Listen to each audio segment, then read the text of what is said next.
Ai, por favor, então, porque...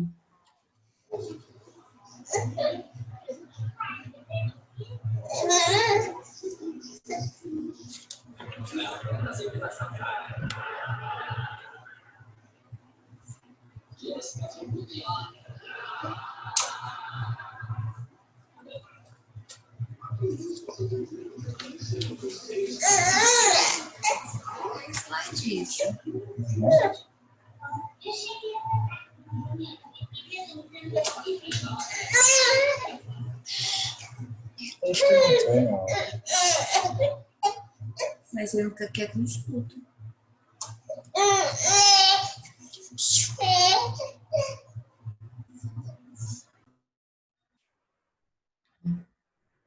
Deixa essa vasilha daqui, pôs aqui. O que você acha? Não sei o quê. Aí todo dia você vai com mais mostrar.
Ah, meu, e agora?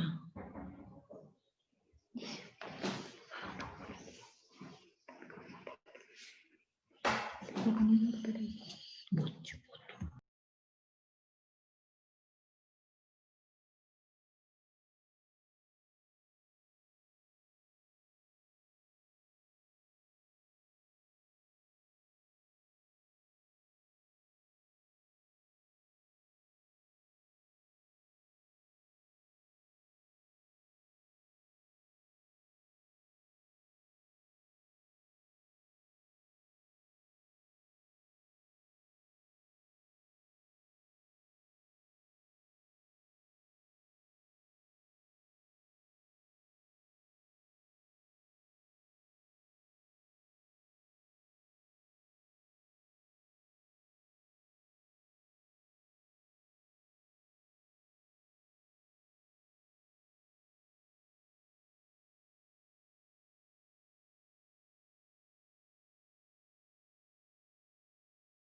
Bom dia. Vamos lá, a gente já passou do horário um pouquinho aí programado, né? A gente estava programado para as 9h30. Eu sei que todo mundo tem aí compromissos.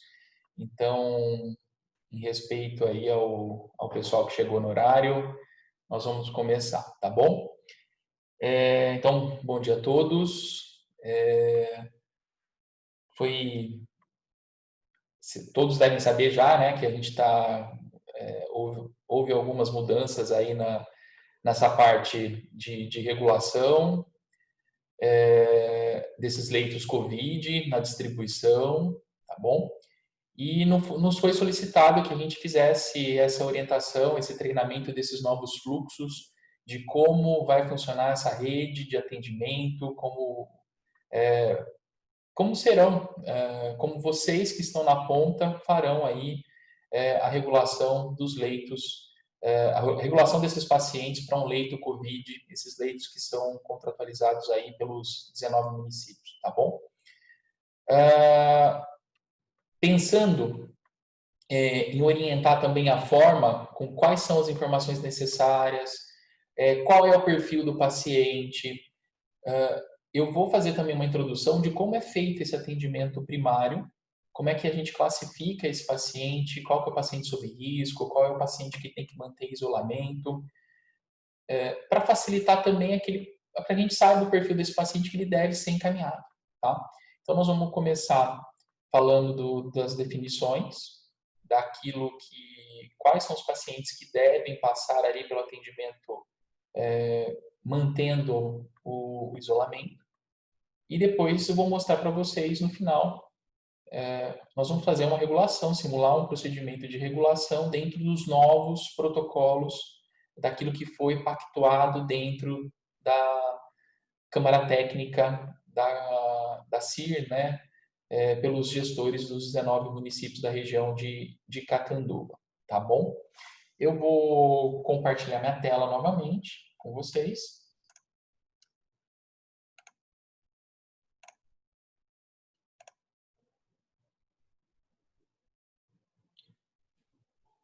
Vamos lá. Perfeito, tá?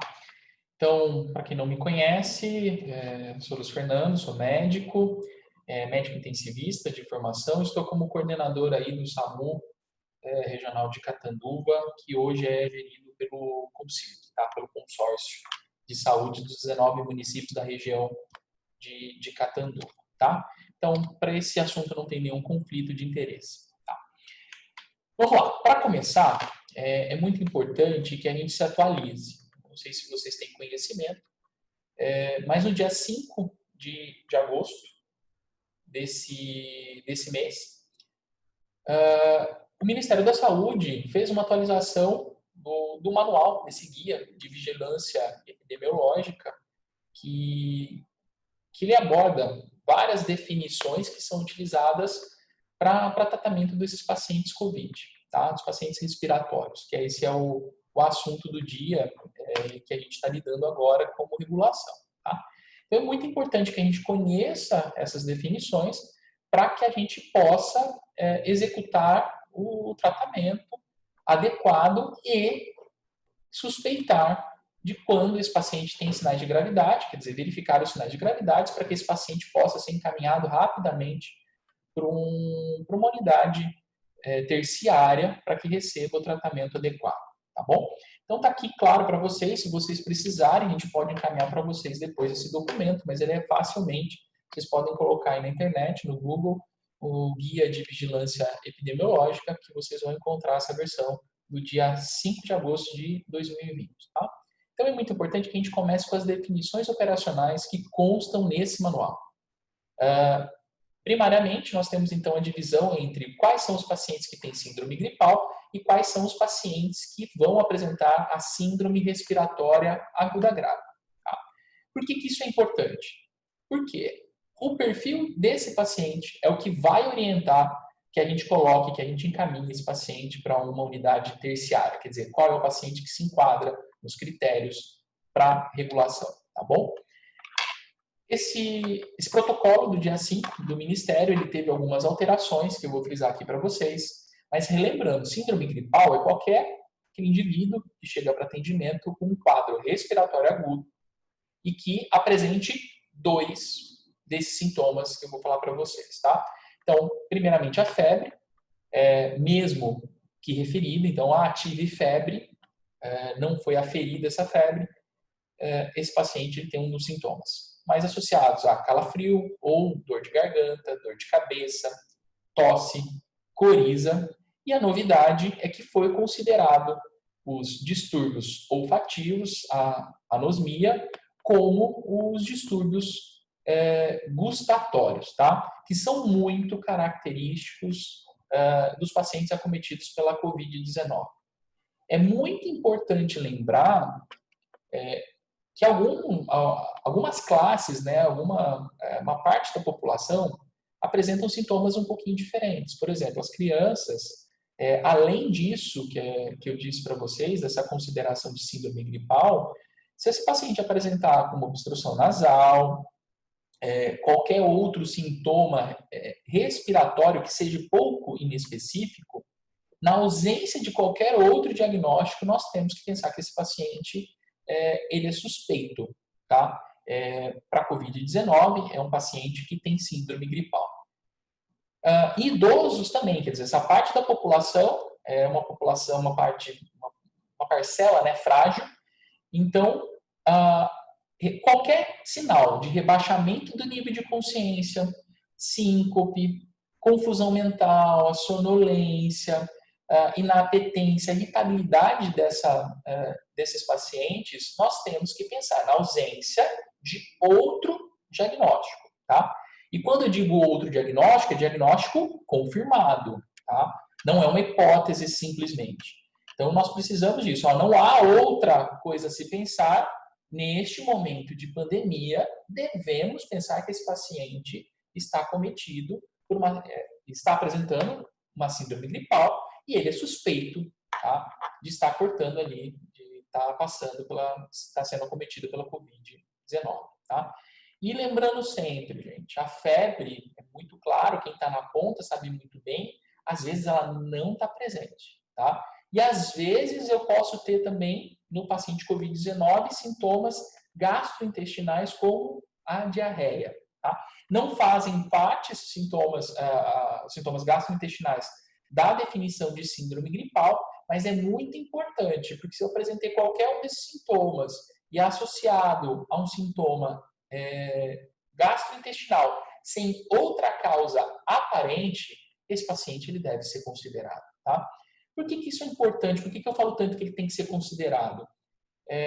Quando a gente separa numa pandemia um risco, nós temos que garantir segurança, tá? E segurança para a equipe de atendimento, como para os pacientes que não estão acometidos. Por isso que foram criadas unidades, vocês sabem no município de vocês, fluxos separados e diferentes para atendimento de pacientes de síndrome gripal, para que a gente não haja o cruzamento de fluxo e essa contaminação desses pacientes. Então, os pacientes de síndrome gripal passam por um fluxo, pacientes que não têm síndrome gripal passam para o outro fluxo, visando garantir a segurança principalmente desses pacientes que não estão acometidos, tá bom? Então, por que é importante? Existe alguma coisa hoje que falha, algum exame? Vocês vão ver lá na frente que não tem algum exame, alguma coisa que fale, isso aqui é ou não é, rapidamente, na velocidade que a gente precisa no atendimento, que faça o diagnóstico, tá? Então, a suspeita, ela é clínica, tá? Prioritariamente. Vocês vão ver que com o passar do tempo, a gente vai começar a apurar, nós vamos ter mais informações e nós vamos melhorar o nosso diagnóstico, tá? Passando um pouquinho, nós temos então a síndrome respiratória aguda grave, que nada mais é do que um paciente com síndrome gripal que apresenta sinais de gravidade. Quais são esses sinais de gravidade? Primeiro, sensação de dispneia ou desconforto respiratório, tá? Então, dispneia é muito subjetivo, quer dizer, o paciente ele chega para a gente, ele vai falar, olha, eu estou com falta de ar, tá? O desconforto respiratório, ele é mais objetivo, quer dizer, eu tenho alguns sinais que eu posso avaliar, como tiragem intercostal, certo? Batimento de asa de nariz desse paciente, que eu posso avaliar mais objetivamente. A dispneia, então, a gente tem que levar, quer dizer, o paciente que vai trazer isso para a gente. Ou Entra agora nesse protocolo a pressão ou dor persistente no tórax, então a dor torácica, que é um sintoma muito relacionado e muito presente nos pacientes acometidos pela Covid-19, ou uma saturação de oxigênio menor do que 95% em área ambiente, tá? E a cianose de lábios ou rosto, tá? Isso é bastante importante. Eu coloquei muito bem, isso aqui é um copia e cola daquilo que está no protocolo, tá? Associado à definição clássica de síndrome respiratória aguda grave, nós temos ali, claro, qualquer agravamento da doença de base desse paciente. Então, esse paciente ele tem uma doença de base, o diabetes, por exemplo, ele teve um agravamento, quer dizer, uma piora do controle glicêmico, um descontrole, tá? Que não estava previsto, que não tem nada que justifique, opa, esse paciente ele tem síndrome respiratória aguda grave, desde claro que ele tenha sinais, os sintomas aí, claro, ele esteja incluído na síndrome gripal, tá bom? E aí eu tenho critérios pressóricos, tá? A queda dessa pressão e outras coisas. O que é importante que a gente lembre aqui, tá?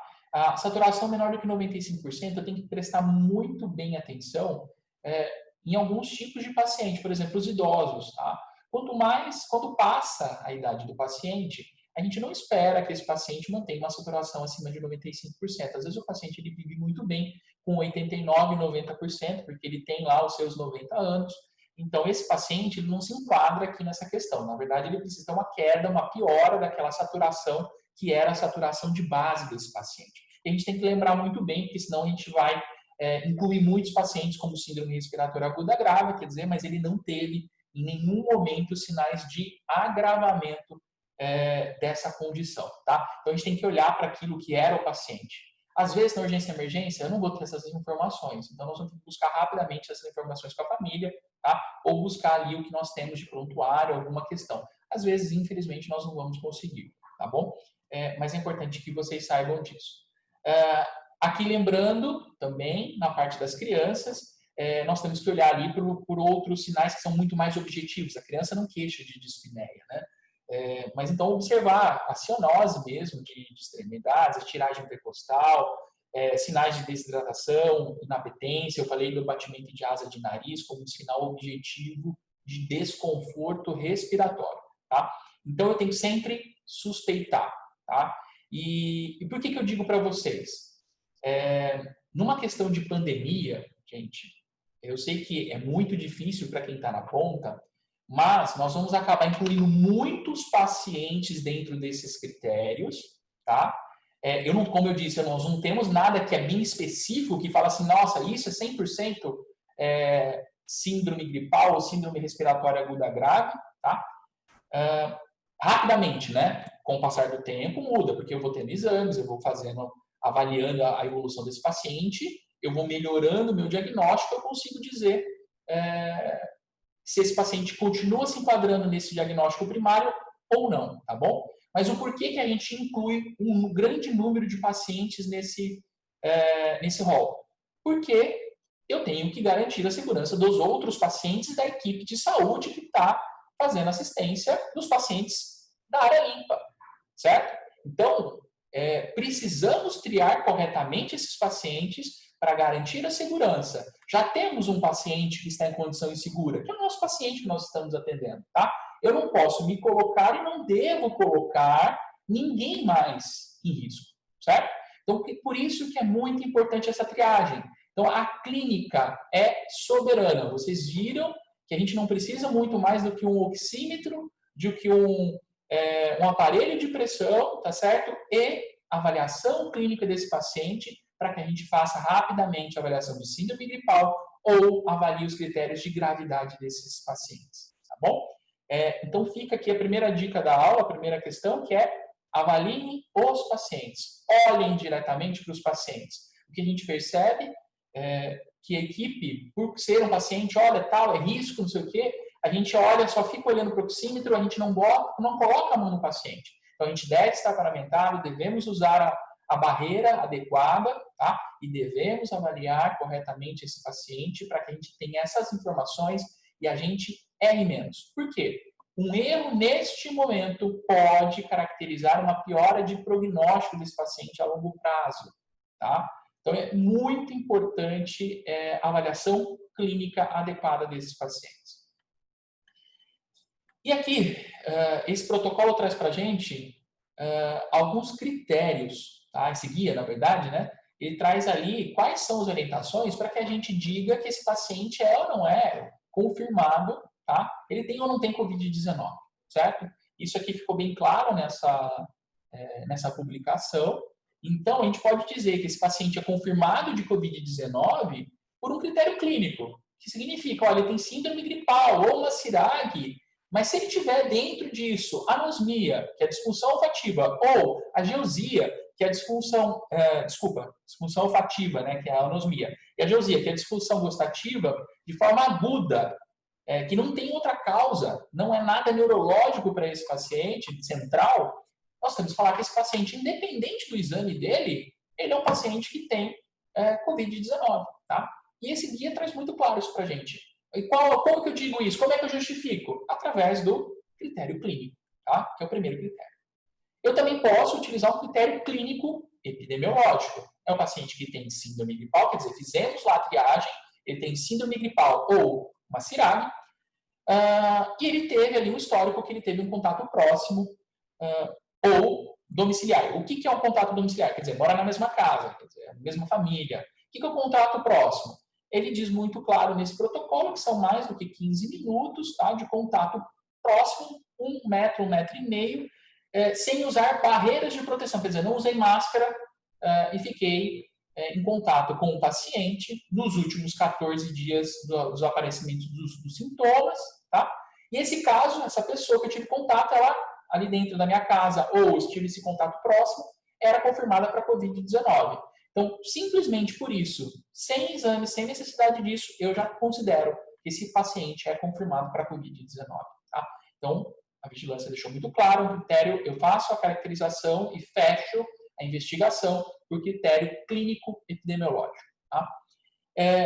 Existem outros que, para vocês que nem esse próximo, que é o critério clínico de imagem, às vezes quem está lá na ponta não vai ter esses exames de radiologia e principalmente o exame tomográfico para fazer esse diagnóstico. Isso, quem vai apresentar é só a Santa Casa de Novo Horizonte e a Fundação Padre Albino hoje na rede, ou os hospitais particulares que acabam tendo aí tomógrafos, tá? Mas às vezes esse paciente acabou passando ali por algum ponto, tá certo? Fez o exame particular, ou às vezes é um paciente que foi por algum motivo, estava em casa, ele fez uma avaliação dentro do hospital terciário, saiu com um exame radiológico e ele chegou para a gente lá no atendimento com a tomografia, tá? Então, esses pacientes, por critério clínico de imagem, que tem síndrome gripal novamente, ou CIRAG, tá bom? Ou aqui ele coloca óbito, tá bom? Que apresentem, tá? Ou opacidade em vidro fosco, periférico bilateral, tal, ou multifocal, ou, esses aí são sinais de pavimentação que a gente fala na tomografia, ou um sinal de halo reverso dentro nessa tomografia, esses pacientes são considerados pela vigilância epidemiológica como confirmados para a Covid-19. Então, gente, confirmados para a Covid-19 significa que nós vamos precisar de isolamento, que é o nosso próximo assunto, tá bom? Então, é muito importante que vocês conheçam esses critérios, tá bom? Aí nós temos, claro, aquele mais que é difundido, né, que é o critério laboratorial, tá? Então, é aquele paciente que teve síndrome gripal CIRAG, que fez aí um teste, e esse teste ele pode ser por biologia molecular, que é o famoso RT-PCR hoje, que hoje é considerado o padrão ouro, tá? Para detecção do COVID. Mas todos sabemos aqui que o tempo de resposta disso, ele não consegue, esse paciente, esse exame não está disponível, às vezes, ali rapidamente para que a gente faça o diagnóstico. Por isso, nós temos que avaliar clinicamente esse paciente, tá? Mais recentemente chegaram os testes aí de pesquisa de antígeno. Antígeno é uma proteína desse vírus, que se procura por esse teste, é um teste também de suave.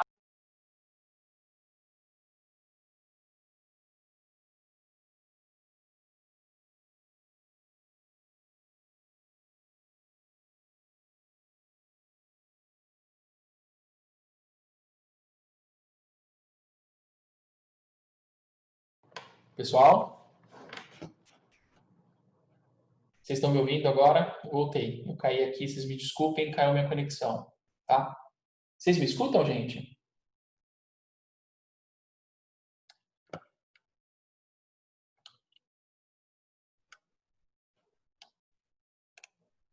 Pessoal?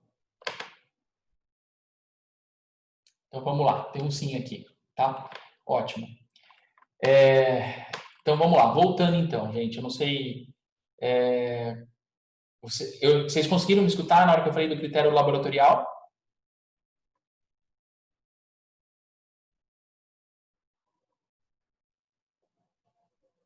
Tá. Então voltando lá, gente. Mais ou menos. Tá, então eu vou voltar do começo aqui para não. Do critério laboratorial para a gente não perder, né, efetivamente aqui o foco, tá bom? Então vamos lá. O critério laboratorial, então, é aqueles critérios que é mais fácil, né, é mais palpável, é aquilo que está difundido até para a população, para se fazer o diagnóstico, é aquilo que a população quer, né, que é um teste positivo, tá bom? Então nós temos aí o famoso RT-PCR, que a gente sabe muito bem que ele não tem tempo adequado, muitas vezes não está disponível à beira-leito, e o tempo de resposta, no mínimo 72 horas, 48, 72 horas, e não vai atender muito a realidade de todo mundo que está na ponta, que está fazendo atendimento de urgência e emergência, que precisa avaliar se esse paciente ele vai para casa ou se ele vai internar, tá bom?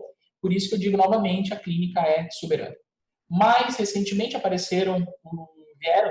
disponíveis, na verdade, no Brasil, os testes de antígeno, que nada mais é do que a procura de uma proteína desse vírus.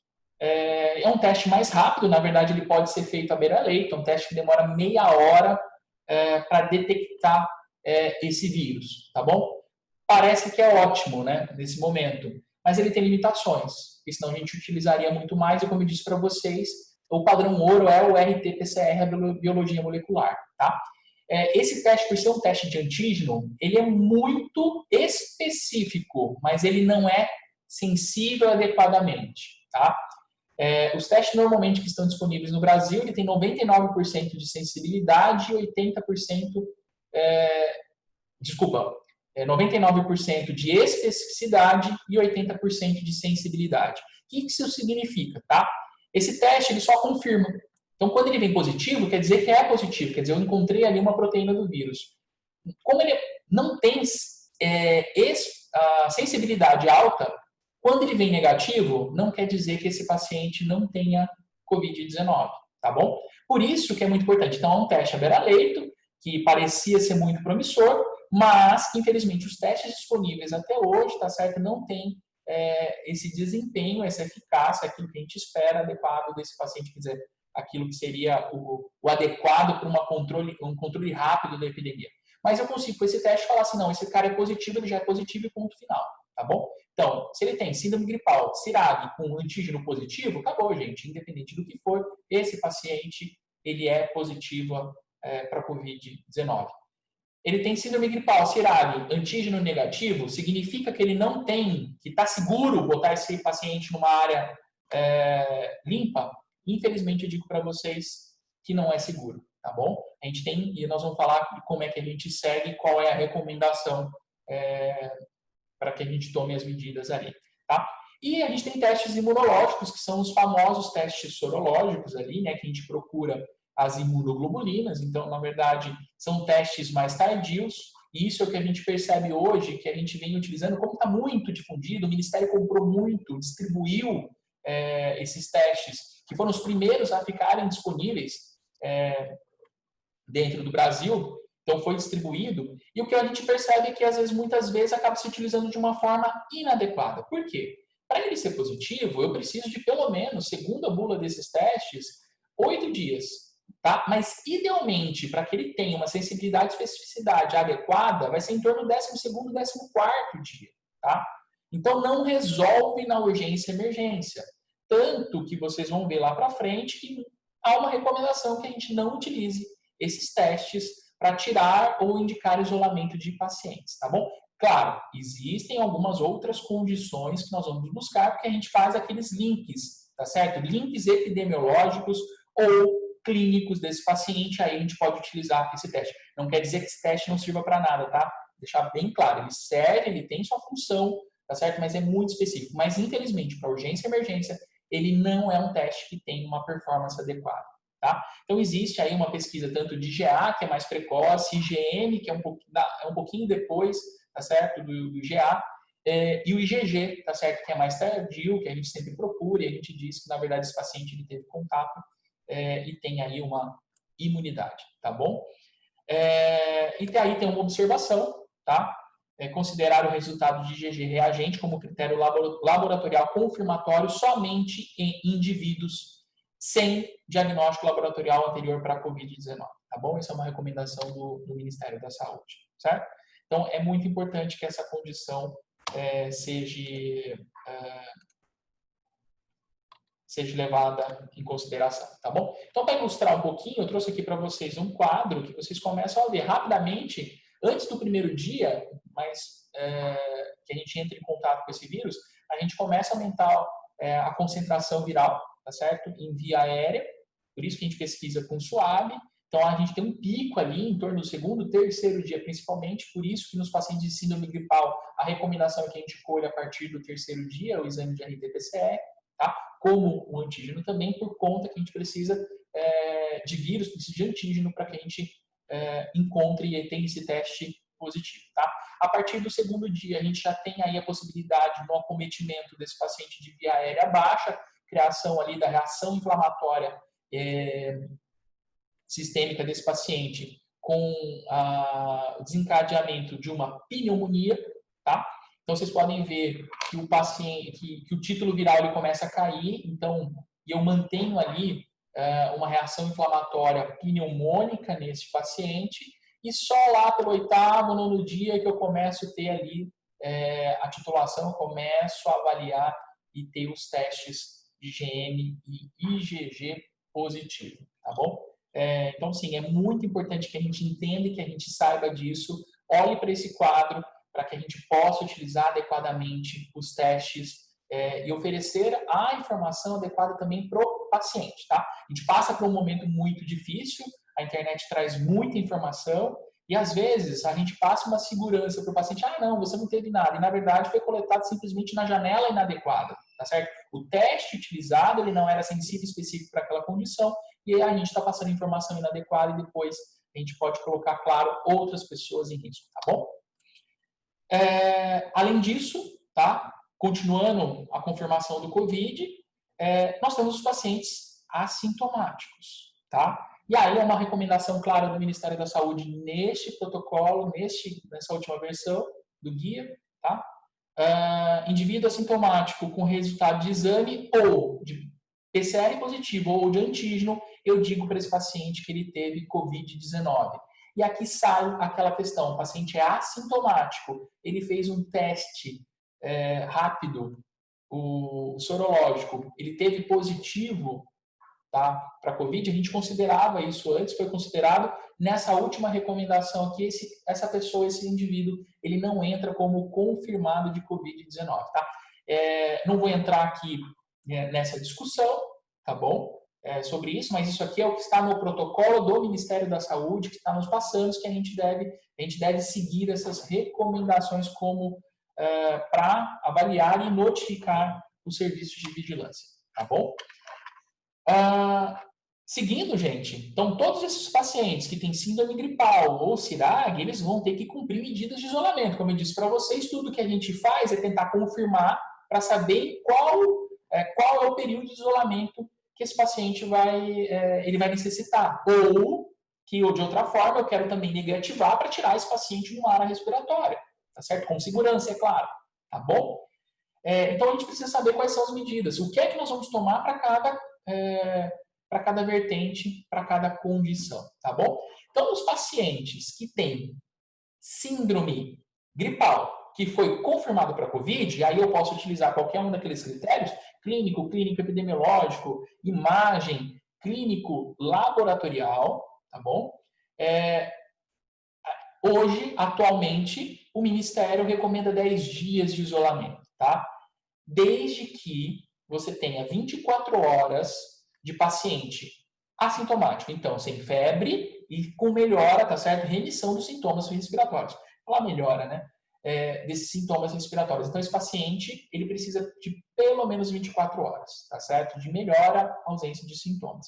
E isso é muito importante, não são simplesmente 10 dias. Eu tenho que ter melhora clínica desse paciente, tá bom? E isso é uma mudança, tá?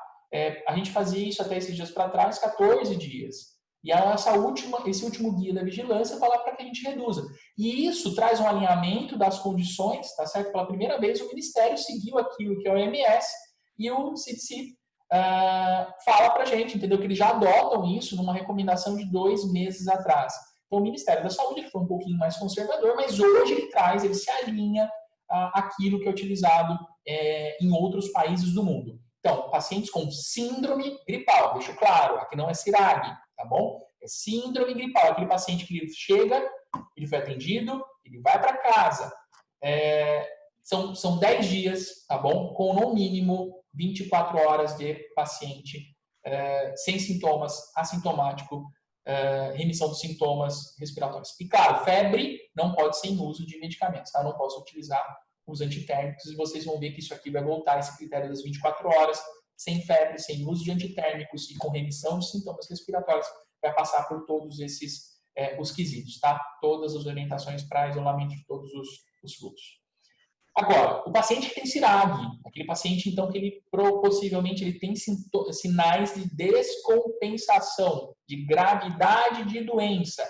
Então, que ele foi CIRAG e foi confirmado para COVID, independente do critério que foi utilizado, clínico epidemiológico, imagem ou laboratorial, recomenda-se, então, isolamento por 20 dias. Tá? Isso ficou muito claro, a gente não tinha uma definição, era muito variável isso, hoje eles deixaram claro nesse documento que são 20 dias, tá? Do início dos sintomas, tá? E é muito importante que esse paciente ali, tá certo? A gente tem uma outra estratégia. Passou 10 dias, tá?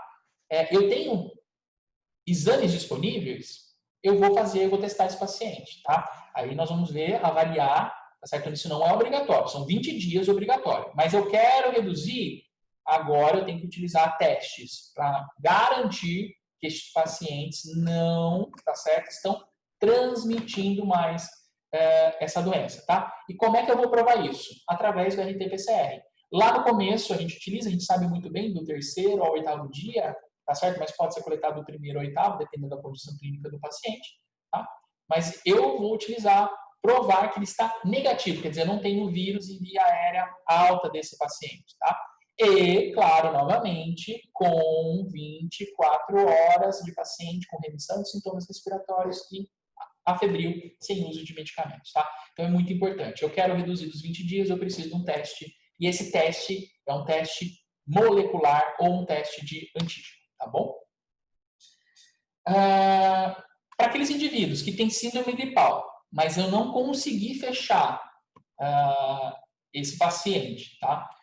Dentro dos critérios clínicos, clínico epidemiológico, de imagem, certo? Então, eu não fiz a confirmação desse paciente, então ele tem síndrome gripal, não consegui fechar aquelas condições, tá?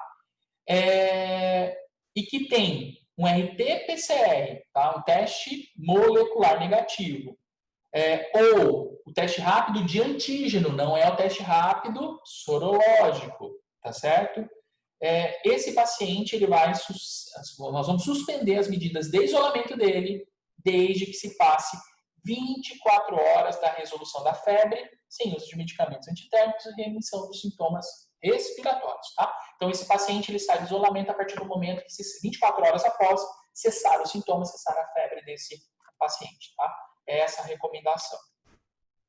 Para aqueles pacientes que têm CIRAG e estão hospitalizados, tá certo? Então, aqueles que foram hospitalizados, e na verdade a maioria dos pacientes que têm CIRAG, vocês vão ver, eles vão ser hospitalizados, que alguns a gente consegue estabilizar e às vezes a gente consegue liberar esse paciente para casa, tá bom?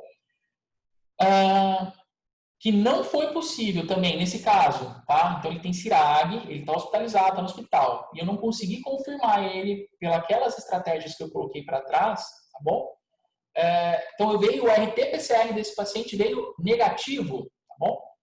Existe uma recomendação que a gente colha um novo teste desse paciente com material de preferencialmente via broncoscopia, quer dizer, vamos coletar a secreção brônquica desse paciente para procurar vírus, como ele tem reação inflamatória pulmonar, procurar o vírus diretamente nessa secreção. Preferencialmente 48 horas após, eu tenho uma janela ali. Então, eu precisaria de 2 resultados de exames negativos para tirar essas precauções para a Covid-19. Tá? Olha que informação importante. Então, só aqueles pacientes que vieram com RT-PCR negativo, quer dizer, eles têm CIRAG, eles passaram, têm critério de gravidade, e que vieram com exame negativo, eles não saem automaticamente mais das medidas de precaução de isolamento. Tá? Eu preciso de um segundo teste. E aí a gente pode utilizar, de preferência, como disse, no mesma metodologia, tá certo? Um segundo. Às vezes isso não está disponível ainda, o sistema de saúde nosso, ele está reavaliando, é claro, o Estado está reavaliando essa condição, mas ele ainda não está disponível o segundo RT-PCR. Então a gente pode, às vezes, utilizar o teste de antígeno para garantir a segurança, tá certo? Para isso. E quando ele vai para casa, tá certo? Ele teve alta hospitalar, ele vai manter, lembra, os 20 dias de isolamento até chegar aos 20 dias, né? Então, ficou 12 internado, ele vai manter mais 8, tá certo? Em período de isolamento domiciliar, tá bom? Ou a gente pode utilizar aquela estratégia dos 10 dias, tá bom? Nesse caso agora com 2 resultados negativos de PCR, tá? De antígeno ou PCR, associado ali, claro, sempre às 24 horas de paciente assintomático do ponto de vista respiratório e sem febre, sem uso de antitérmicos, tá bom? Isso é muito, muito, muito, muito importante, tá? Por quê? O que eu falo para vocês? Vocês falam assim, mas cola, eu tô aqui na unidade básica de saúde, o que me importa? Gente, esse paciente ele vai para casa, ele pode passar numa unidade terciária, ele teve melhora, como eu disse para vocês, e ele pode voltar para o atendimento. E o que a gente está percebendo é que esses pacientes estão complicando, então eles estão tendo uma síndrome pós-Covid. Ele complica por outras condições que não Covid. Então eu tenho que saber se eu vou manter esse paciente na área de isolamento ou ele já pode ir para uma área limpa. Esse paciente pode chegar para vocês com uma outra condição. Por isso que é importante que vocês tenham todos esses conceitos. Tá? A gente sabe hoje que um paciente que passou ali da questão do Covid, como vocês viram a pneumonia viral, ele faz pneumonia bacteriana secundária. Ele faz fenômenos tromboembólicos, ele faz TEP, e ele vai procurar atendimento. Então, ele pode chegar numa outra condição. E aí, isso vai ser tratado dentro de uma área respiratória ou fora da área respiratória? Por isso que é importante que a gente saiba quais são as medidas, as orientações para isolamento domiciliar desse paciente. Entenderam? Então, infelizmente, não é só o paciente que começou. Esses pacientes vão voltar. Vocês estão vendo na mídia ali que muito possivelmente a gente vai ter agora uma grande demanda com a queda, espero, né? A gente não sabe em que ponto que a gente está da curva, espero que a gente vai ter a queda da procura dos pacientes respiratórios agudos, só que possivelmente esses pacientes vão retroalimentar esses serviços de urgência entrando por uma outra via e provavelmente com complicações. Por isso que essas medidas de isolamento, saber em que ponto eu posso tirar de isolamento, quer dizer, ele vai acessar uma regulação do paciente respiratório ou ele vai acessar uma regulação, tá certo? De uma área limpa do paciente não respiratório, tá? Isso é muito importante pra gente. E aqui eu deixei até em vermelho porque é importante, tá? Orientações para isolamento, os testes sorológicos, que é aquele teste rápido, que vai dar IgM ou IgG, que são os mais disponíveis, tá bom? Eles não devem ser utilizados, tá? E aqui deixo claro, de forma isolada, para estabelecer a presença ou ausência de infecção pelo coronavírus SARS-CoV-2. Tá? E também nem como critério para isolamento ou sua suspensão, tá? Independente do tipo daquilo de imunoglobulina que foi vista e identificada, tá certo, nesse teste. Isso aqui é muito importante, tá? É um slide, isso aqui vem agora documentado pelo Ministério da Saúde, a gente já sabia qual era a performance desses testes, mas agora vem documentado essa questão que a gente não deve suspender, tá certo? Medidas de isolamento simplesmente baseado em testes sorológicos, tá? Aí você fala, pô, mas não serve para nada isso? Não, gente, vai servir. Isso aí serve para inquérito epidemiológico, para buscar, para tomadas de decisões gestoras, para saber como que se vai lidar com a pandemia. Então, isso para os gestores é muito importante. E existem estratégias que o pessoal da vigilância vai utilizar para isso, tá bom? Por exemplo, vocês sabem, vocês devem ter escutado, a gente tem vários pontos ali, a gente está nos principais pontos que estão sendo acometidos, gente, são as instituições de longa permanência de idosos, as ELPIs, os asilos, tá? Vocês devem escutar isso quando pegam ali dentro, infelizmente, isso dissemina de uma forma tão grande que a gente acaba tendo desfechos ruins, tá certo? O prognóstico desses pacientes evolui de uma forma até ruim, tá? E aí, o que a gente faz? Na verdade, muito provavelmente, isso aqui vai ser feito teste sorológico, se existe ali uma pesquisa que é feita junto com o RT-PCR, não só nos sintomáticos, tá certo? Existe um número de exames que são liberados pelos assintomáticos para buscar, mas como inquérito epidemiológico, a gente pode usar os testes sorológicos. Mas aí que eu utilizo, lembra? O critério clínico epidemiológico, quer dizer, ele teve contato, domicílio, tá certo, com o paciente, então nós vamos fechar, tá certo, como Covid-19 para aquele paciente, independente desse teste. Mas isso aqui vai nos guiar para a gente saber como é que está essa evolução, como é que está evoluindo a transmissão do Covid-19 dentro da população para que se tome as medidas administrativas, tá bom? Então, assim, rapidamente aqui, que foi feito, eu apresento para vocês, então, aquele paciente que tem CIRAG e tem critério clínico, ele tem confirmação para Covid-19, tá certo? Tá bom? Ele vem com PCR ou antígeno positivo, acabou, gente. Esse paciente ele vai manter as medidas de isolamento, tá? Se esse PCR é negativo, opa, tá certo? Ele vai manter essas medidas, tá? Se esse paciente ele for aquele paciente mais grave, a gente pode pedir o segundo exame, ou então, vamos pensar em suspensão das medidas de isolamento, nós vamos tirar esse paciente ou com teste de antígeno, ou, tá certo, ele tem que ser negativo, tá certo? Mais 24 horas, aquela questão para ele sair. Se esse teste rápido antígeno continuar positivo, ele mantém as medidas de isolamento, tá? E lembrando, eu não falei para vocês lá atrás, eu tive esse teste secundário aqui positivo, são mais 10 dias, no mínimo 20 ou no mínimo mais 10 dias, tá certo? De isolamento, tá? O que for maior para esse paciente. Agora, esse paciente tem síndrome respiratória aguda grave, tá dentro, tá certo, de uma instituição, mas ele não tem, ele não teve aqueles critérios, ele não positivou, tá certo, para esse paciente. Então, nós vamos coletar esse RT-PCR, independente do tempo de sintomas, realizar o teste rápido de antígeno depois de 48 horas. Como eu disse para vocês, a gente não tem disponível o segundo teste de RT-PCR, mas temos, às vezes, é muito mais fácil esse teste de antígeno. Qualquer um desses positivo, esse paciente ele vai ficar em isolamento, vai manter o isolamento como foi dito lá atrás, tá certo? Esses dois negativos, aí sim, temos aí a segurança, 2 testes, como eu disse para vocês, para que eles saiam para uma área limpa, tá bom? Então, assim, a partir desse momento, gente, nós sabemos agora fazer o diagnóstico, quer dizer, eu sei fazer, reconhecer o paciente que tem síndrome gripal, reconhecer o paciente que tem sinais de agravamento, que é a síndrome respiratória aguda grave, tá bom? Eu sei se eu vou ter que manter ele, dependendo do tempo, em isolamento ou não isolamento, e agora eu tenho que atender esse paciente, tá? Então, vocês estão na ponta, tá? Vai chegar esse paciente para vocês, o que vocês têm que fazer? Acolher. E acolher significa avaliar sinais vitais, tá bom? E eu acho que é muito importante que a gente avalie, não faça mesmo só uma pré-triagem com avaliação de triagem, às vezes uma pré-consulta desses sinais. É importante que o médico avalie também esses sinais vitais do paciente, tá bom? Então, a partir desses sinais vitais, a primeira pergunta que a gente faz, deve se fazer para todo paciente que eu atendo hoje ele está enquadrado lá na síndrome gripal? Porque se ele não estiver enquadrado naquela síndrome gripal, sempre lembrando das crianças e dos idosos, tá? Que ali rebaixamento de consciência, algumas outras condições são condições para classificação de síndrome gripal, quer dizer, os pacientes respiratórios. Não tem nada disso, ele não é um paciente respiratório, não tem os sinais, não fecha os 2 critérios, encaminha para uma unidade de atendimento convencional, já libera dali, tá bom? A partir disso, opa, é síndrome gripal, agora eu tenho que avaliar se esse paciente é grave ou não grave, tá? Para eu tomar conduta, porque isso vai variar de paciente de um para outro, tá bom? Então, nós vamos procurar aqueles critérios da síndrome respiratória aguda grave. Então, o desconforto respiratório, que eu disse para vocês, a dispneia, né, que o paciente ele chega, é muito subjetivo, e aí a gente tem que avaliar mais a fundo, não adianta simplesmente confiar 100% nessa condição.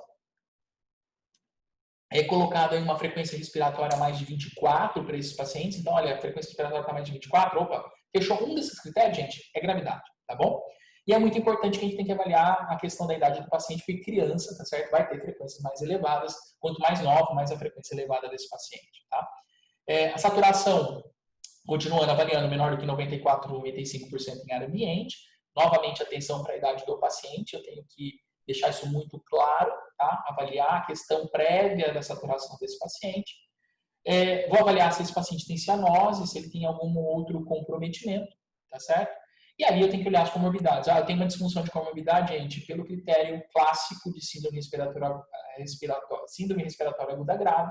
Esse paciente tem CIRAG, quer dizer, descompensou uma comorbidade prévia desse paciente.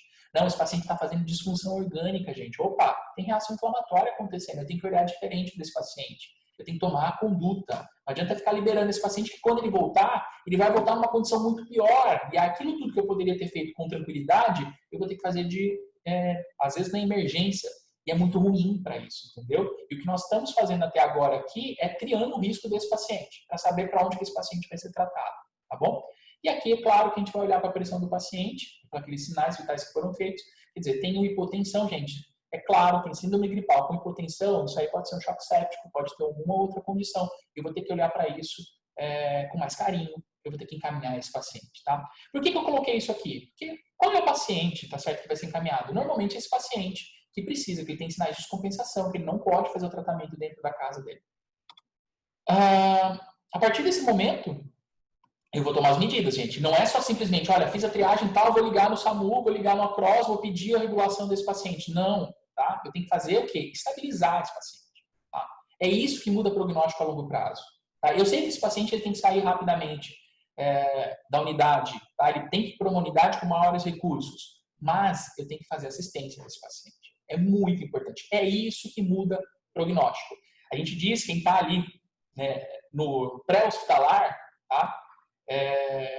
São horas de ouro, tá? E quanto mais passa esse tempo, pior o prognóstico lá, tá? E eu não falo que é para chegar na urgência. Não, gente, é onde ele recebe os cuidados, tá? Às vezes, uma suplementação de oxigênio que está disponível em todas as unidades de saúde, isso já muda o prognóstico do paciente lá na frente, tá certo? A verificação e reconhecimento de uma condição prévia já melhora esse prognóstico do paciente lá na frente. Então, o atendimento desse paciente é muito importante. Existem alguns exames a serem feitos, eu sei que não está disponível em todas as unidades de saúde, tá certo? Mas principalmente o básico, que é o BLS ou ACLS, tá certo? Que é manter via aérea, respiração e circulação desse paciente, isso a gente deve fazer e oferecer como critério de qualidade do atendimento, tá bom? E a gente vai avaliar, eu fiz tudo isso, tal, esse paciente melhorou, ele tem condições, o paciente tal, ele pode ir para casa, eu posso liberar aquele paciente que vai para casa, que tem CIRAG, que na verdade simplesmente com algumas condições, tá? Com algum tratamento, quer dizer, melhorei a temperatura desse paciente, baixou a frequência cardíaca, baixou a frequência respiratória, lembra? O paciente ele pode ficar taquipneico simplesmente por febre.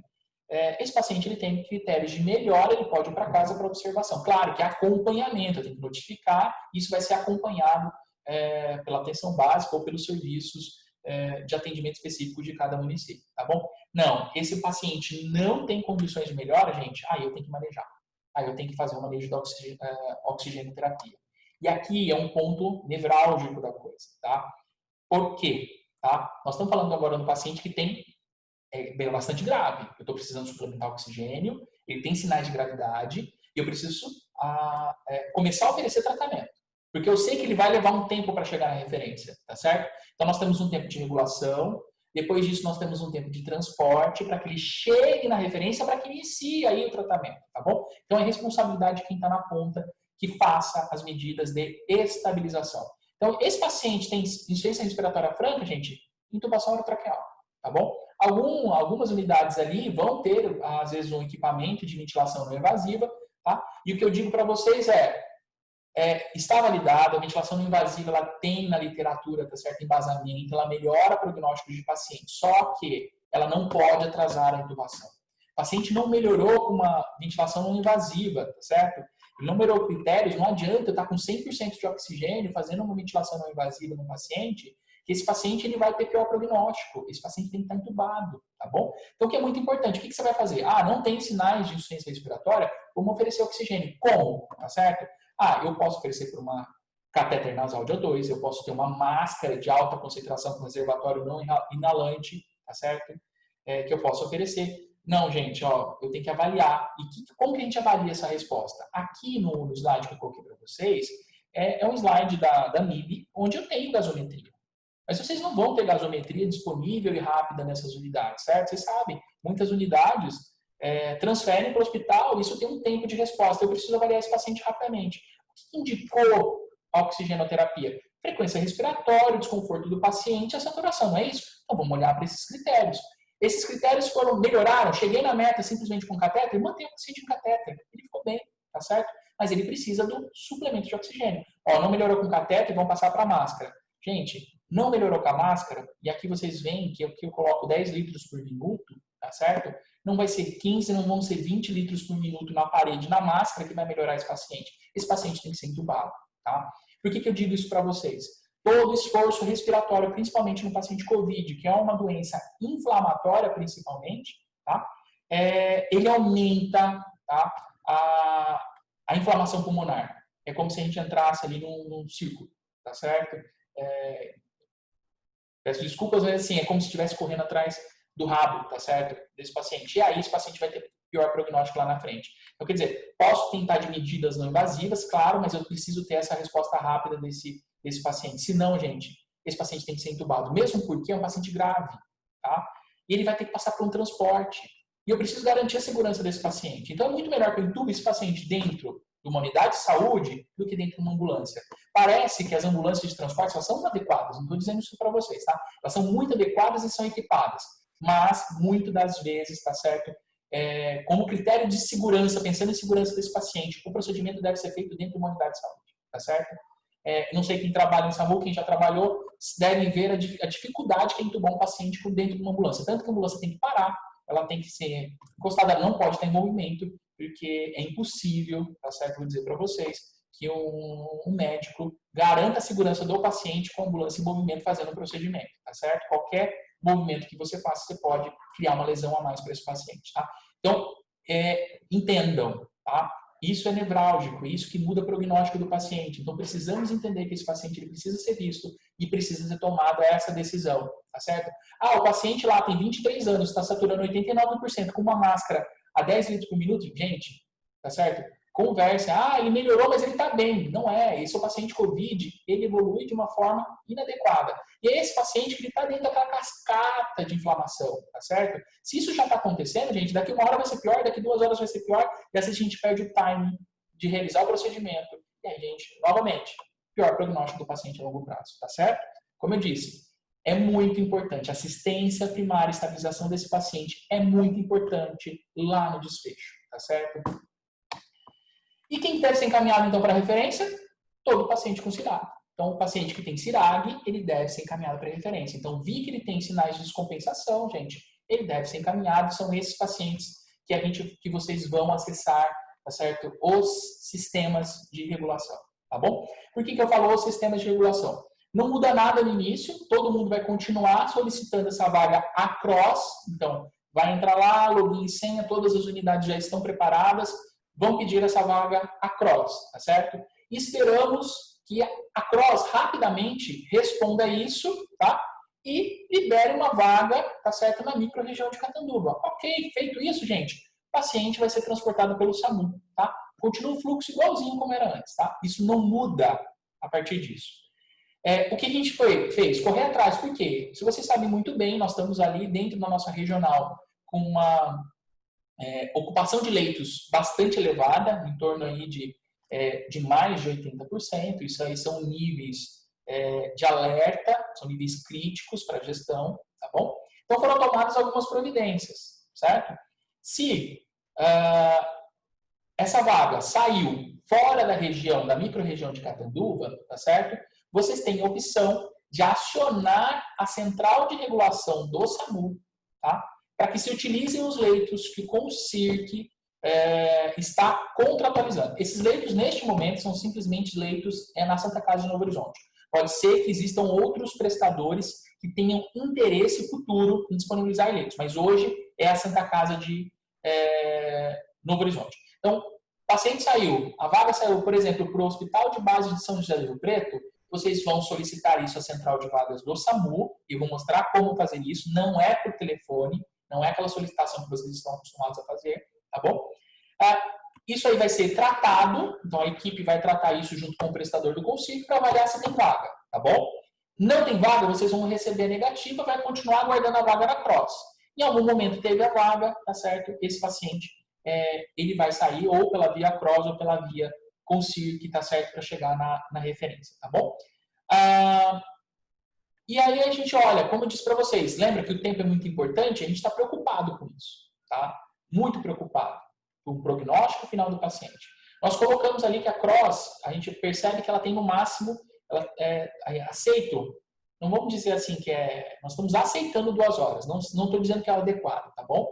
Mas se em 2 horas também a CROSS não responder e não tiver uma vaga, vocês vão poder acessar a central de regulação do SAMU via o mesmo procedimento. Claro que vocês vão ter que justificar quais dessas, indicar quais desses fluxos vocês estão seguindo, tá bom? Vão ter que colocar uma cópia da ficha da CROSS nesse sistema do SAMU que foi feito, tá bom? Para solicitar essa vaga, que aí o SAMU vai buscar essas vagas dentro do prestador Concirc, como eu digo para vocês, em Novo Horizonte.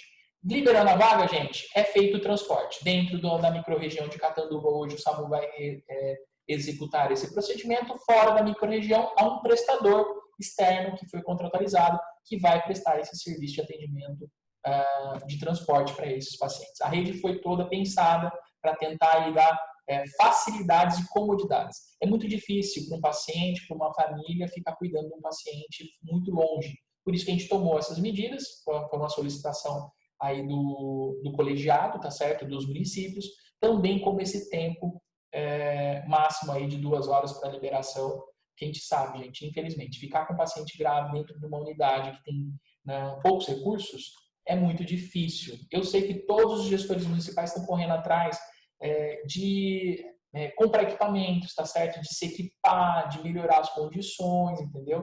A gente conversa com muitos desses gestores ali para orientar qual o caminho a seguir, tá bom? A gente sabe que é bastante difícil. Como é que acessa esse sistema do SAMU, tá? Esse sistema do SAMU, gente, vocês podem colocar em qualquer navegador, tá certo? Então tá aí esse endereço, é o bit.ly/regulaconcirc, tá? Vocês vão ter acesso a um formulário onde vocês vão solicitar essas vagas, tá bom? Existem outros meios de acesso, mas esse é o meio prioritário e obrigatório para que a gente faça a regulação desse paciente naquelas condições, tá?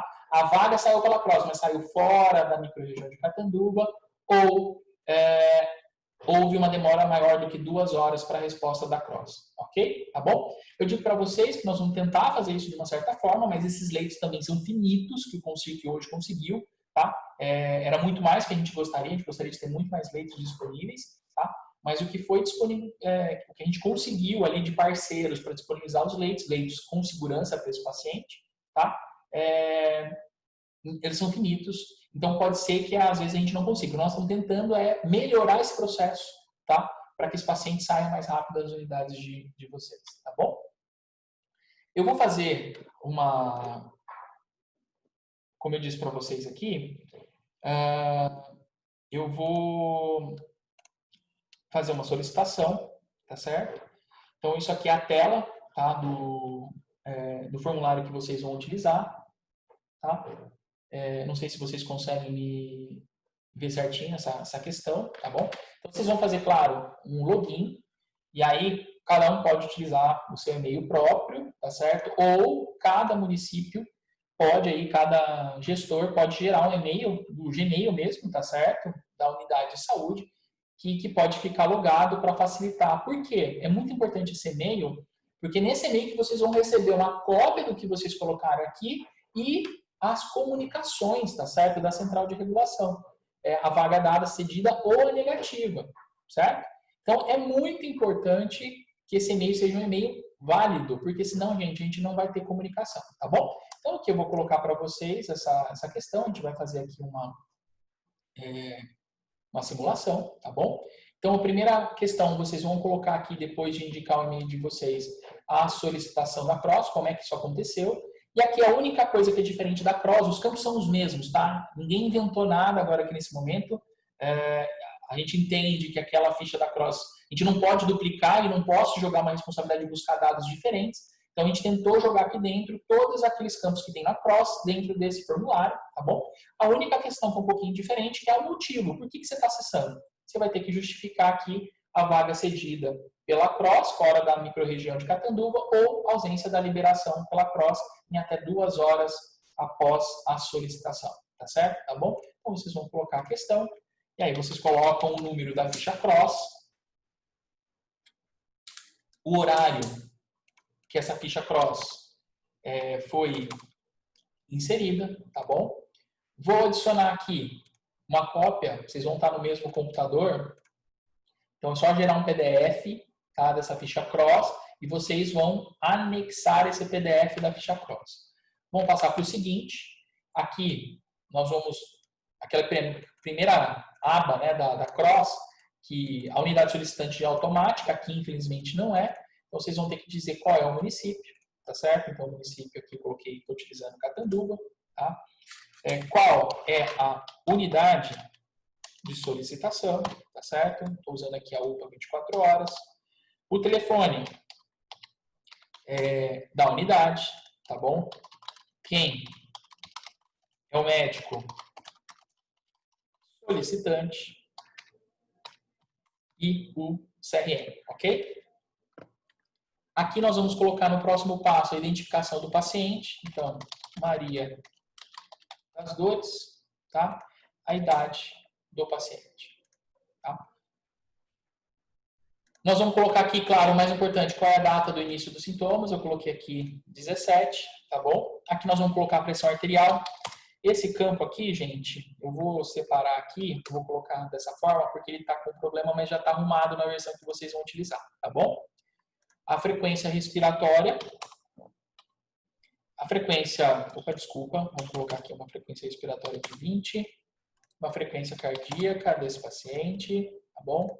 Qual é o Glasgow desse paciente agora? Isso tudo consta na CROSS. Qual é a oximetria medida em ar ambiente antes de eu suplementar? Então, esse paciente chegou com 90%, tá bom? E depois que eu coloquei ali, foi para 95%. Esse paciente ficou bem ali com um catéter de oxigênio, tá certo? A temperatura do paciente, o peso em quilos, tá bom? E aqui algumas perguntas que também constam na CROSS. Viajou recentemente? Era muito importante, tá certo? Lá atrás. Nós mantivemos essa questão porque está na CROSS, tá? Então, vocês vão colocar sim ou não, tá bom? Eu vou colocar aqui sim. Apresenta tosse, tá? Vocês vão, claro, avaliar essa questão e vão colocar aquilo que é real, tá?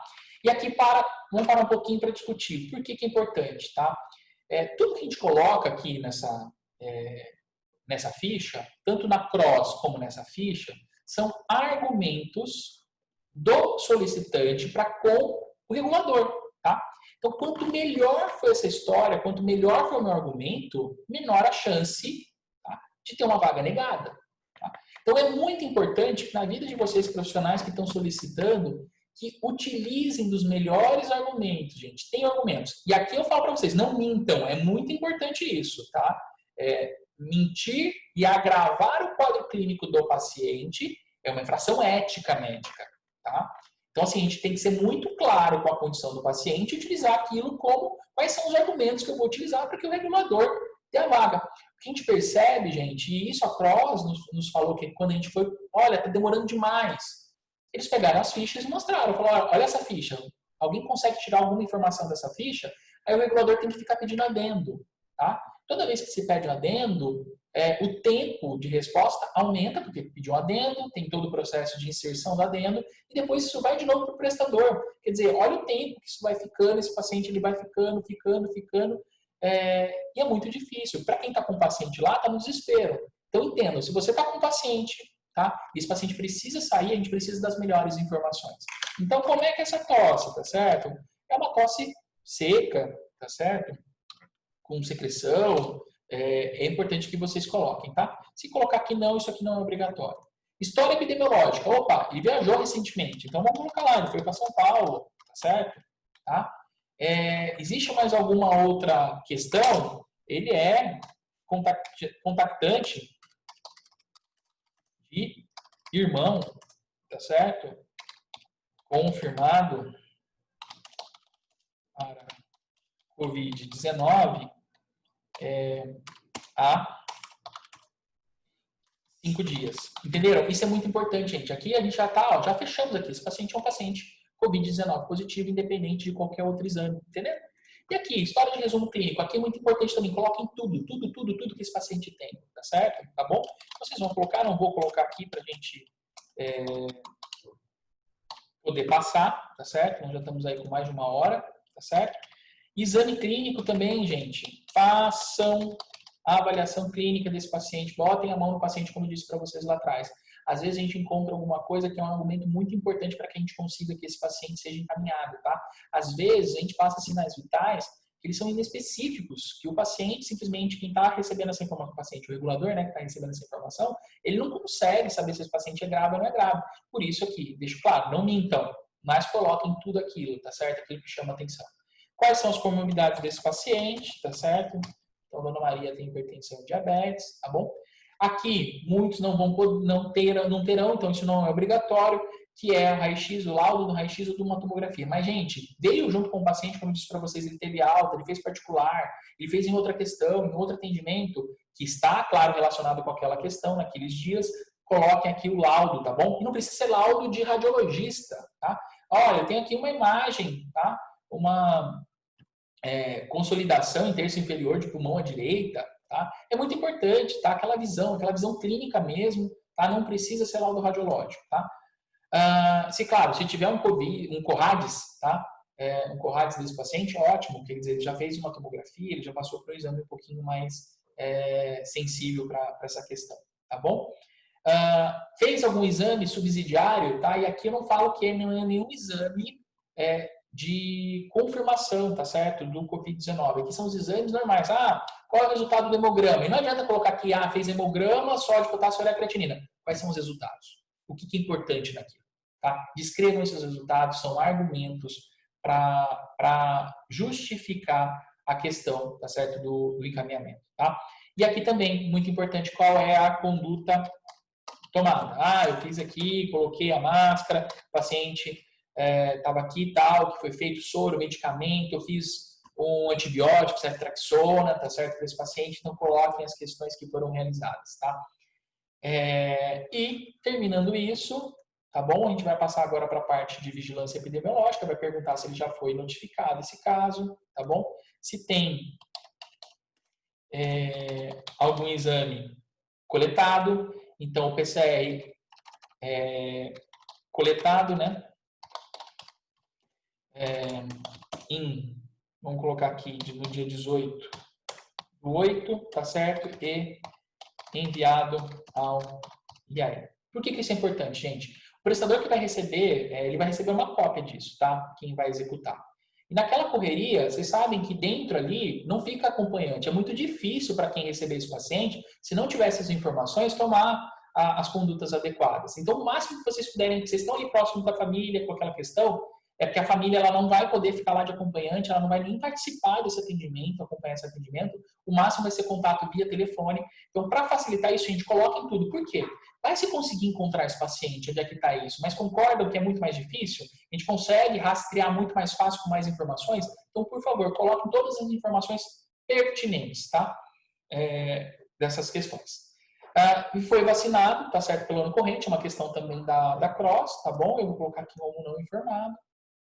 E aí vocês vão falar qual é o leito que eu preciso. Eu coloquei lá que a paciente estava bem, mas que estava em intubação. Vou colocar aqui que é um leito de terapia intensiva.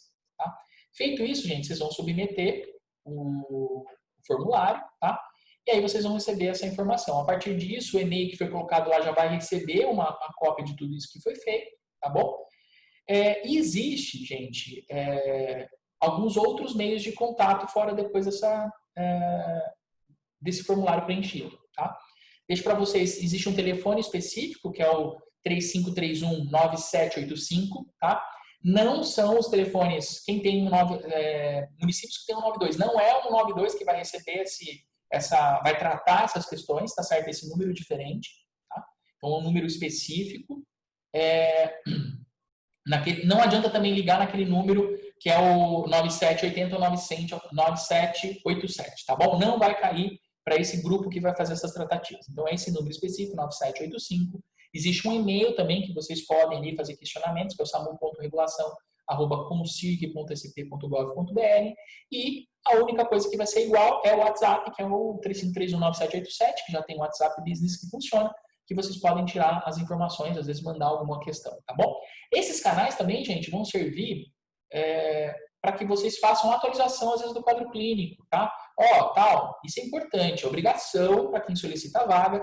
Esse paciente tinha uma condição, quer dizer, igual a nossa paciente, ela estava lá num catéter, ela piorou e ela foi para uma intubação, eu tenho que comunicar, gente. O perfil do paciente mudou, o perfil de leito necessário, a necessidade de cuidados mudou, então tem que avisar a central de regulação para que avise o prestador, para que avalie se existe ou não existe a disponibilidade de leitos, que aí nós vamos tomar um outro caminho, vamos dizer assim, para esse paciente, certo?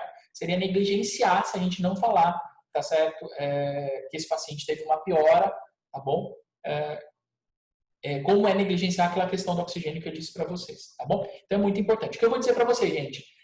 Não adianta ficar ligando também, a questão é automatizar para que isso fique aqui, para ter a transparência no processo, para que a gente tenha tudo isso documentado dessa forma, para que a gente consiga acessar a regulação. Vocês viram aqui que rapidamente a gente fez, eu explicando para vocês, nós gastamos uns 5, 7 minutos, e nós testamos aqui mais ou menos em 4 minutos, 3, 4 minutos, a gente consegue colocar uma ficha dessa dentro desse sistema de forma adequada com as informações para que possa se tomar, possa ser feita, executar a regulação e a busca de leitos para atender a solicitação de vocês, tá bom?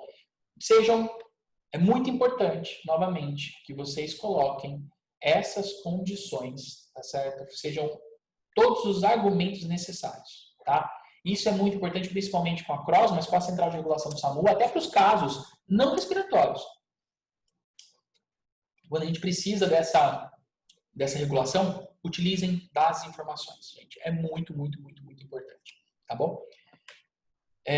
Então, isso aqui foi feito, tá? Digo para vocês, então, não precisa, uma outra coisa que é importante, não precisa, gente, já liga, pega aqui, fiz isso aqui, já liga pro telefone, já fiz aí, eu fiz não precisa checar, tá? Isso aqui é automatizado, vocês vão receber via e-mail, como o SAMU vai receber via e-mail essas questões, entendeu? Para tratativas. Percebeu que está demorando, tem alguma coisa errada? Por favor, façam aí a verificação, tá bom? Isso aqui são sistemas de informática, isso aqui pode falhar, tá bom? Mas não precisam, porque essa central de regulação, esse grupo, está tendo muita solicitação, tá? Por isso que foi feito dessa forma, para a gente tentar otimizar os processos e para dar celeridade, tá bom? Tá certo? Vocês viram, o procedimento ele não é difícil, eu entendo que é um procedimento, claro, que poderia ser mais fácil se fosse uma central única, mas a gente entendeu, os municípios, né, os gestores entenderam que esse fluxo via central de SAMU seria mais adequado do que a CROSS nesse momento, então foi tomada essa decisão, tá bom? De fazer essa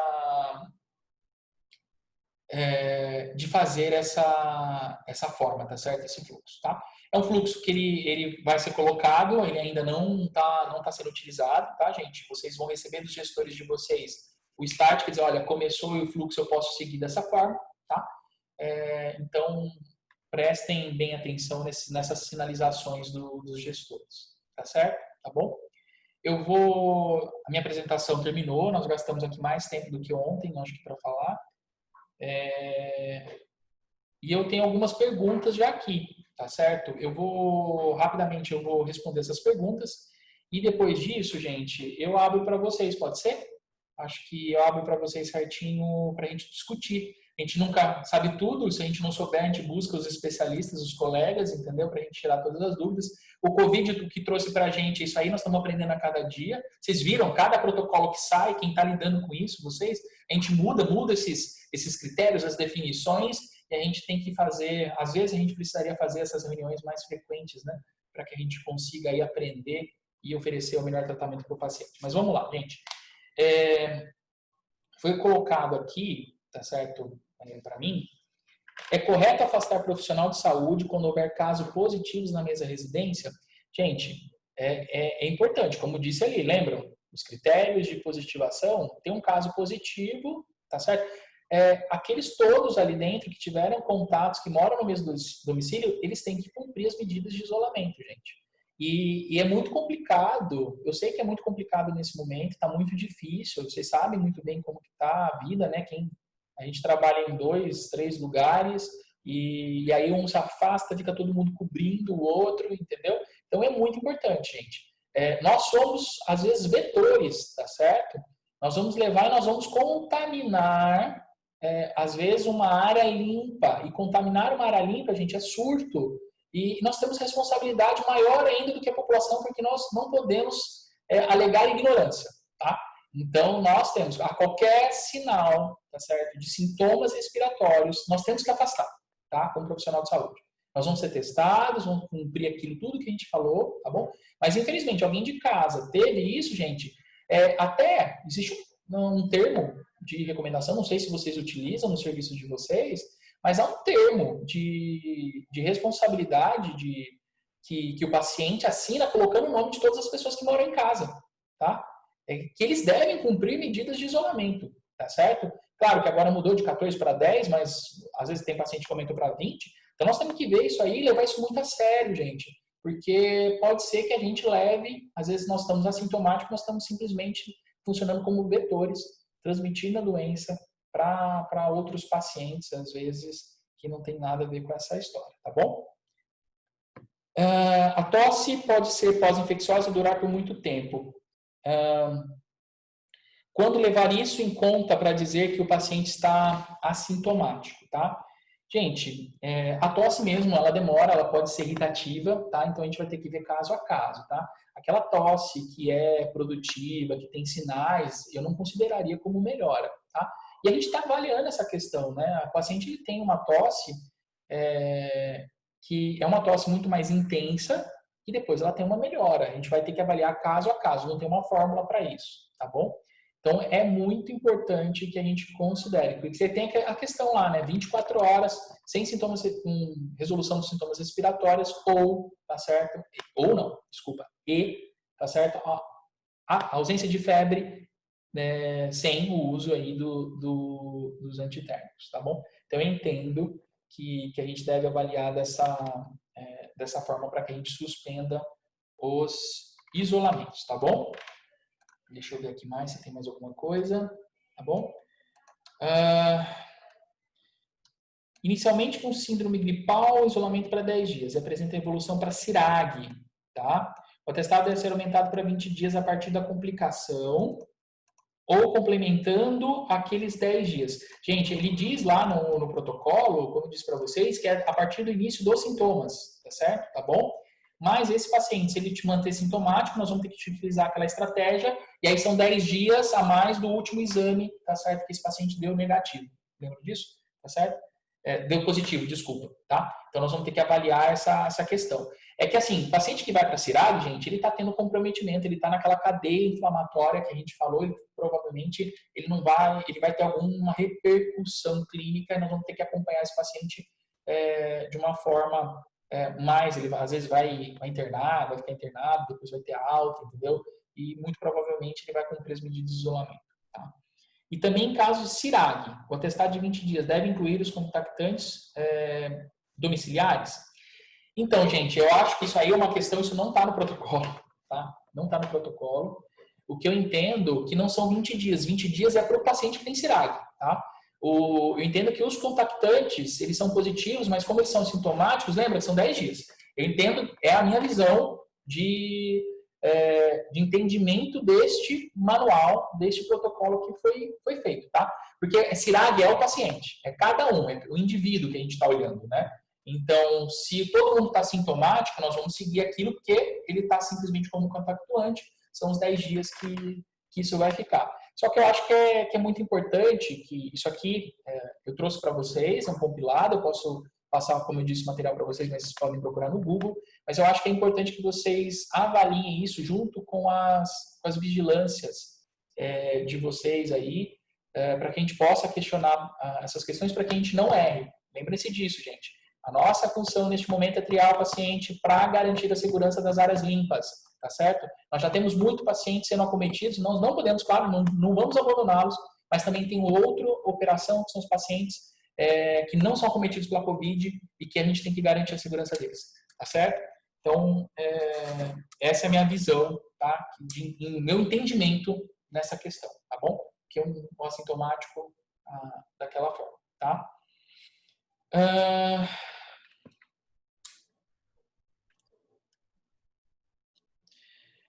Aqui perguntaram se a solicitação do SAMU link, né, somente para leito para UTI, não, tá bom? Existem lá, são 10 leitos de UTI, 15 leitos de enfermaria, tá? Que vão ser regulados via essa forma, tá? Não é uma expansão de leitos, tá? Nesse momento, pode ser que a gente consiga uma expansão de leitos, mas é simplesmente uma condição, tá certo? Que foi colocada ali. A expansão, nesse momento, eu acho que é de um leito só, mas que provavelmente a gente vai aumentar esses leitos aí. Todos os gestores estão fazendo isso para que consiga aumentar os leitos aí disponíveis para a rede, tá? Para a nossa micro-região de Catanduva, tá bom? O esforço está sendo feito para garantir que os nossos pacientes fiquem dentro da nossa micro-região e para que eles tenham acesso mais rapidamente a esse leito, tá bom? No caso de quem já teve infecção, IgG positivo e mais sintomatologia, tá?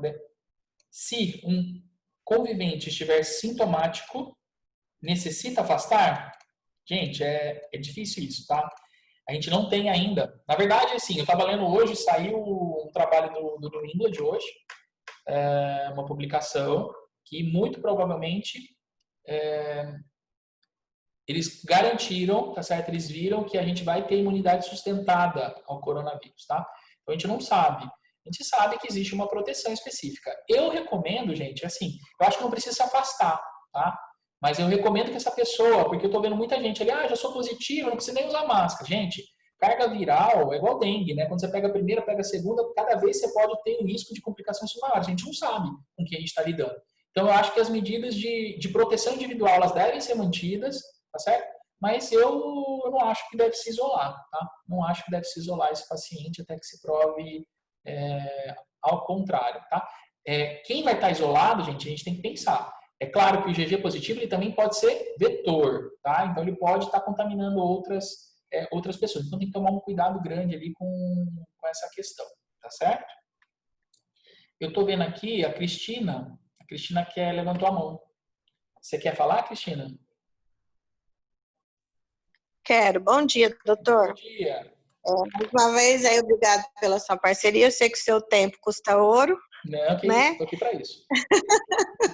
Mas deixa eu perguntar. Esse protocolo de isolamento, de exames, segundo a nota da Anvisa, 7/2020? Sim, saiu junto. Isso, saiu junto. Até foi discutido na nossa reunião de comitê regional, tá certo, na DRS, essas questões. O que acontece, tá?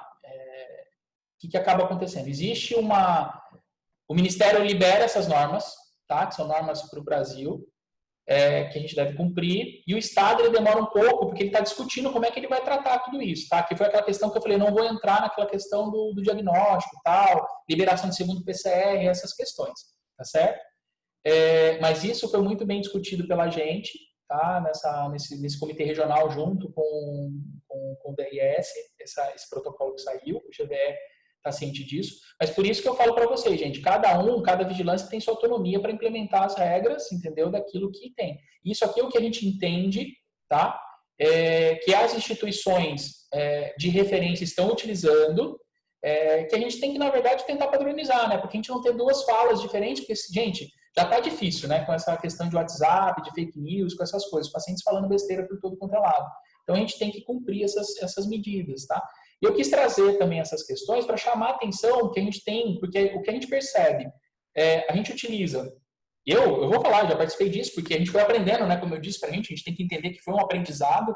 Aquilo que eu fiz ontem, provavelmente não é o que eu vou fazer amanhã, porque muda o protocolo, tá certo? De uma hora para outra.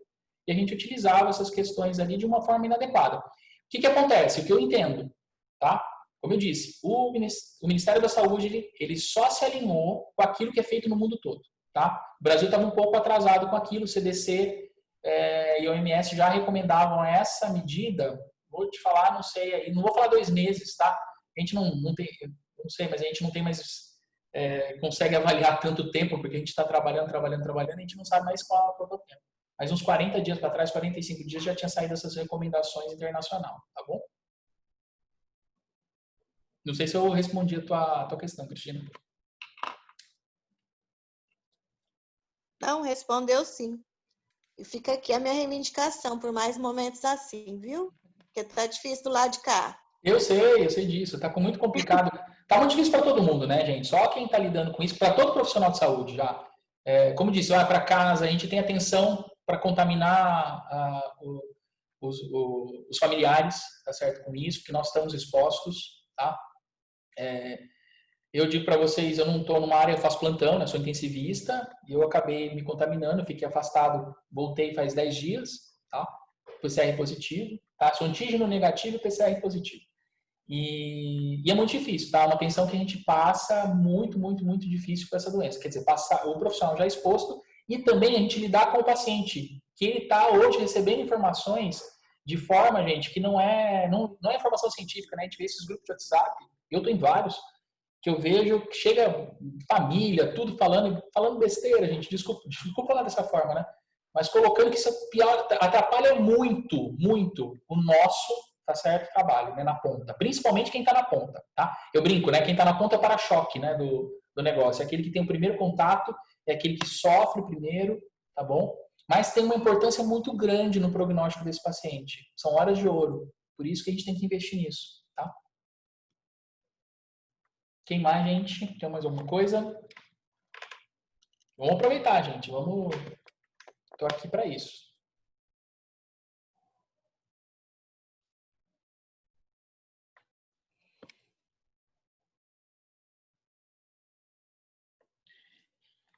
Gente, alguém mais? Alguém tem alguma dúvida?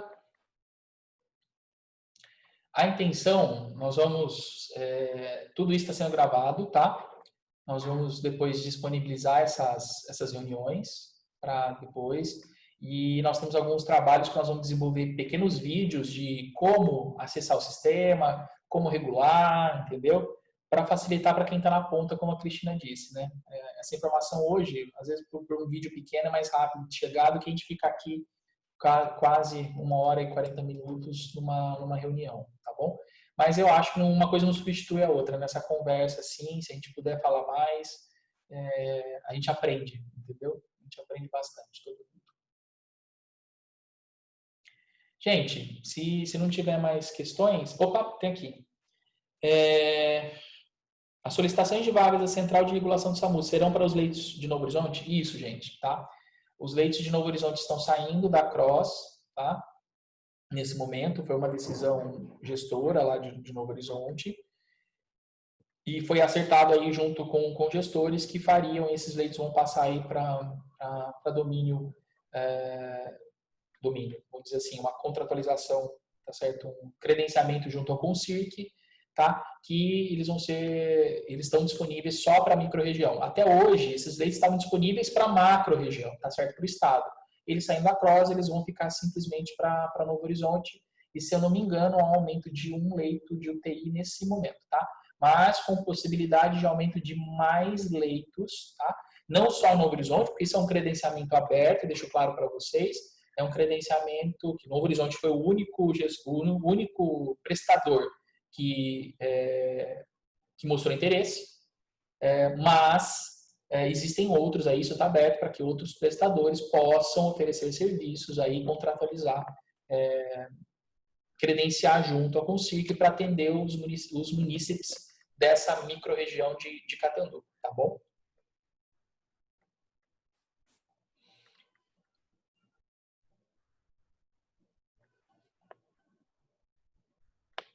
Ó, e todas as transferências, aqui segue a pergunta, tá? E todas as transferências dentro da microrregião de Catanduva, quando for o caso, serão feitas pelo SAMU, tá? Isso, é assim, a gente vai avaliar caso a caso, tá? A gente vai avaliar caso a caso. Se for paciente de terapia intensiva, é suporte avançado de vida, o SAMU vai estar disponível para fazer essa transferência. O que a gente tem que lembrar é que, infelizmente, a gente só tem uma ambulância de suporte avançado de vida para fazer o atendimento primário e essas transferências, tá bom? Então, assim, vai ter um pouquinho, a gente tem que entender que não está parando mesmo, tá certo? Ela está andando bastante nesses dias aí, está fazendo bastante ocorrências. E o tempo de indisponibilidade dela depois disso, tá certo? De limpeza, de qualquer ambulância, tá? Vocês sabem disso, vocês estão na área da saúde, é um tempo que a gente precisa higienizar, porque senão daqui a pouco a gente tem a contaminação cruzada, tá? A gente não é isso que a gente quer. A gente quer levar saúde e não contaminar ninguém, tá certo? Mas assim, lembrando que o acesso primário é pela CROSS, né? O acesso primário é pela CROSS e depois tem aquelas duas condições que justificam o acesso à central de regulação do SAMU, tá bom? Doutor, Oi.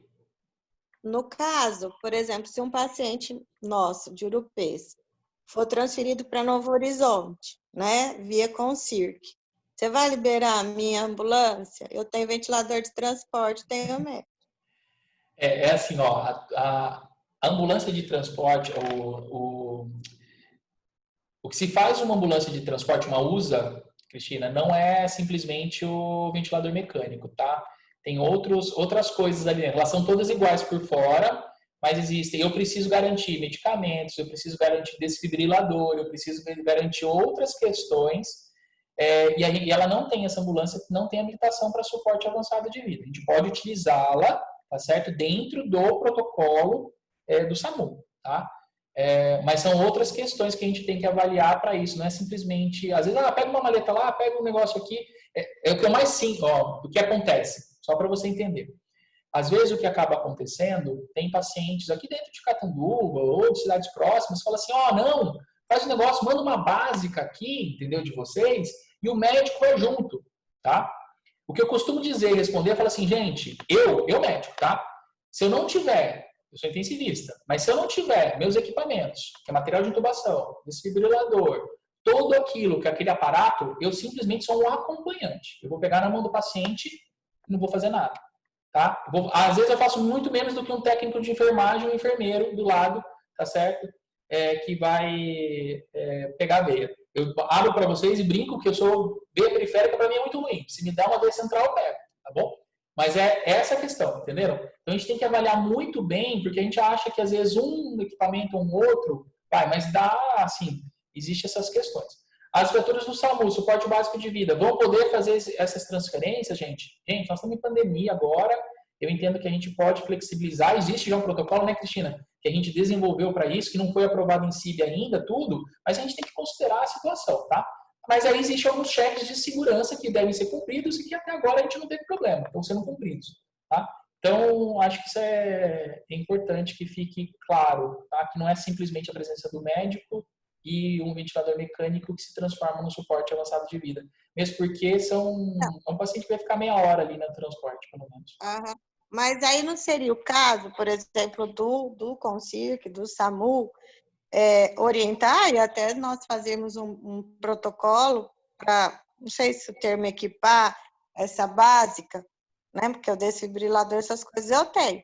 Porque o que eu falo, se a tua unidade não pode fazer, nós somos em 19 municípios, né? Não, ela pode fazer, Cristina, ela pode fazer. Ela pode fazer, ela vai fazer, tá? Ela está disponível para isso. Hã? Você que tem que autorizar. Do quê? A autorização é tua. Não, a autorização não. é tua, eu não posso tirar. Não, fique claro, a USA vai fazer esse transporte como está fazendo hoje, tá? Sim. Tá fazendo, vai continuar fazendo, tá bom? E nós estamos fazendo de tudo, o Bruno está trabalhando em cima disso para otimizar todo o processo, para que ela não pare, para que ela consiga atender essa demanda, tá certo? De vocês. Que às vezes, por que eu deixo muito claro isso, Cristina?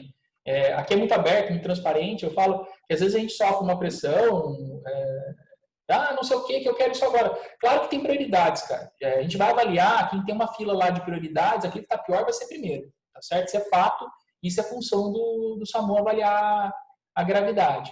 E às vezes quando a gente tem que passar uma gravidade maior na frente, por conta disso, há uma cobrança para assim, mas agora, gente, a gente tem que decidir ali dentro, existe o protocolo dessa questão. A gente não teve esse problema, assim, até agora, houve um pouquinho de atraso, às vezes eu não consigo liberar na hora, mas o pessoal está fazendo isso para que se consiga o atendimento adequado. Já teve outras situações, mesmo sem Covid, tá? Você sabe disso, né? Às vezes a gente teve 2, 3 acidentes ao mesmo tempo dentro da região, tá? E aí a gente tem que avaliar qual é o mais grave, qual é aquele que precisa de mais recursos, onde tem mais recursos, tá certo? Onde tem suporte básico de vida implementado, vamos dizer assim, funcionante, para fazer o atendimento, para conseguir fazer essa gestão, tá? Nós estamos aqui para trabalhar por isso, tá? Para que seja feito melhor e discutir quais são as oportunidades ali e em questões aí numa catástrofe, aí nós temos que tomar decisões fora do protocolo, né?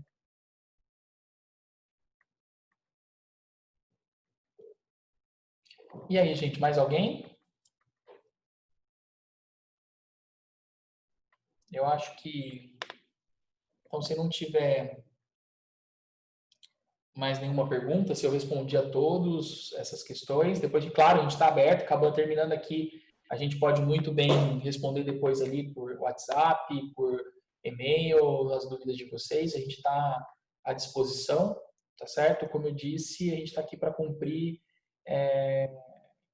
prestar aquilo que foi decidido e a gente vai tentar cumprir da melhor forma possível para que esse paciente chegue rápido lá no leito, tá? Que é a preocupação de todos os gestores, tá? Todos os gestores, eu deixo claro para vocês que eles querem que esse paciente tenha um melhor atendimento, chegue rápido. Por isso, às vezes, a gente fica nervoso, né? Porque a gente quer que a coisa aconteça e, às vezes, a gente não tem todas as ferramentas para isso, tá bom?